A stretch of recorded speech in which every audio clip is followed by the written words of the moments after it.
As I reflect on our 14 years together, I can't help but think about how perfect our life seemed on the surface. We had 2 beautiful young kids. And I always made it a point to be there for my wife, especially as she battled depression. I did everything in my power to support her, taking the kids on weekend trips alone, putting them in childcare early and never working late so I could help her at home. Throughout our marriage, my family often expressed concern that I was being used despite their worries.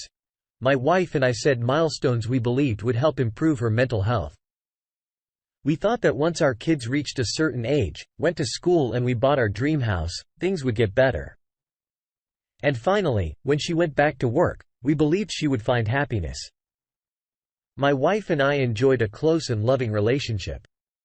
We talked about everything and I did my best to be the perfect husband. We supported each other in our careers.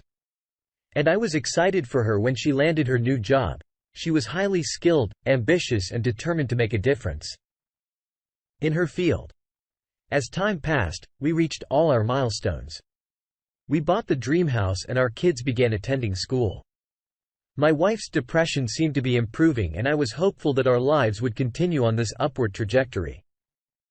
6 months ago, my wife landed a great job as a contractor for a big company. She was excited about the opportunity and was eager to make her mark.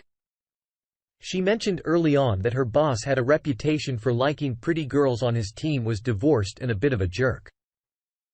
I didn't think much of it at the time, but I encouraged her to be cautious and maintain professional boundaries as her new role progressed. Her boss tried to hire her away from the contractor company, offering her nearly twice the pay and an attractive compensation package. While this seemed like a fantastic opportunity, there were some red flags. He made dodgy comments to her during the hiring process which she shared with me.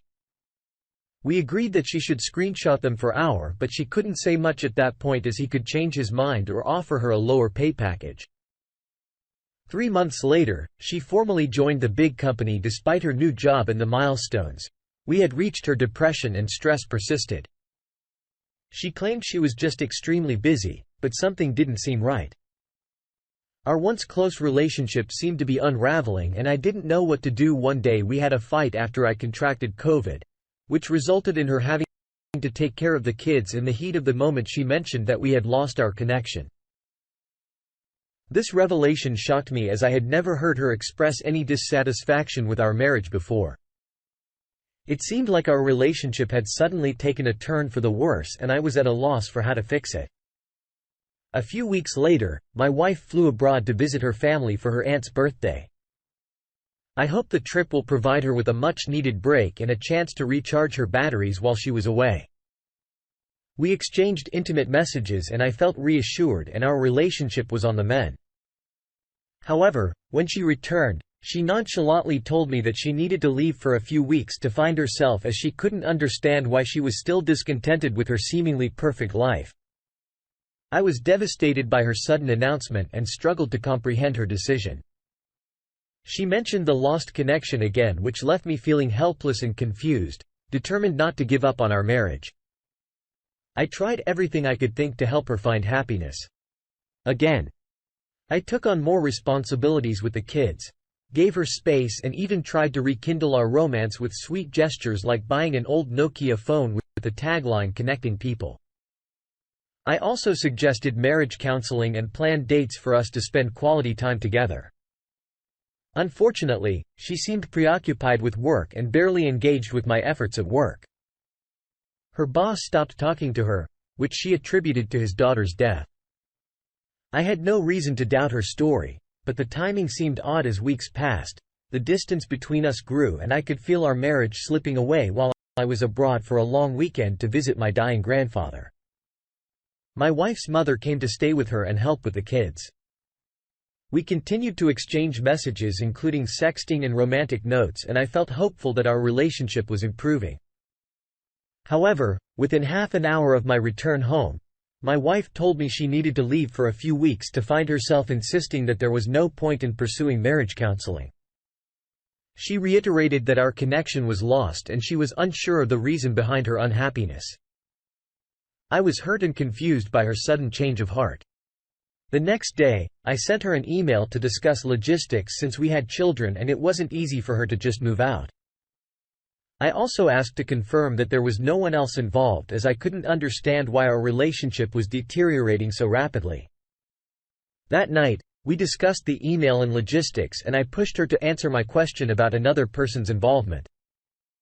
Reluctantly, she admitted that she had feelings for someone and that they had gone on a few dates, kissed and eventually had sex. But only once before ending their affair, when his girlfriend found out she refused to his identity. We decided to separate the next day and she went to a hotel to find herself. We used our anniversary hotel points to pay for her stay at a local Marriott. I sent her a list of questions, seeking more information about her affair. But her response was limited. She left me a long voicemail, expressing her regret, her struggle with depression and her confusion about whether the affair was self-destructive or a reasonable decision. Despite her apology, I still had unanswered questions about her affair. I replied to her email thanking her for the voicemail but insisting that she address my questions. The next day, she finally admitted that her boss was the man she had been involved with and that their affair had ended 2 months prior. My brother came to support me during this difficult time. And I must have courage to ask my wife the most painful question. Did she want a divorce? 14 years of marriage? And just an hour later, she responded with a simple yes. 30 minutes later, she added, "I'm really sorry." I was devastated, hurt, angry and overwhelmed by a million other emotions. I felt used and betrayed and I worried about the impact this would have on our children. My wife had experienced the pain of her parents' divorce firsthand. And yet she chose to put our family through the same ordeal in such a short period of time. She never expressed any unhappiness with our relationship until the affair, which she claimed taught her that something was missing between us. As I processed the end of our marriage, I struggled to make sense of everything that had happened.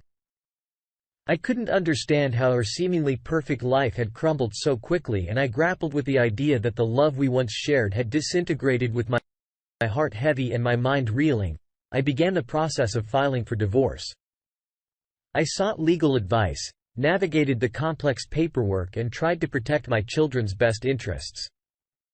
The divorce process was grueling and emotionally draining, but I knew it was necessary to move forward and heal through about this difficult time. I leaned on my family and friends for support and they helped me stay grounded. I focused on taking care of myself and my children, ensuring that they felt loved and secure despite the upheaval in their lives. The divorce process isn't final yet.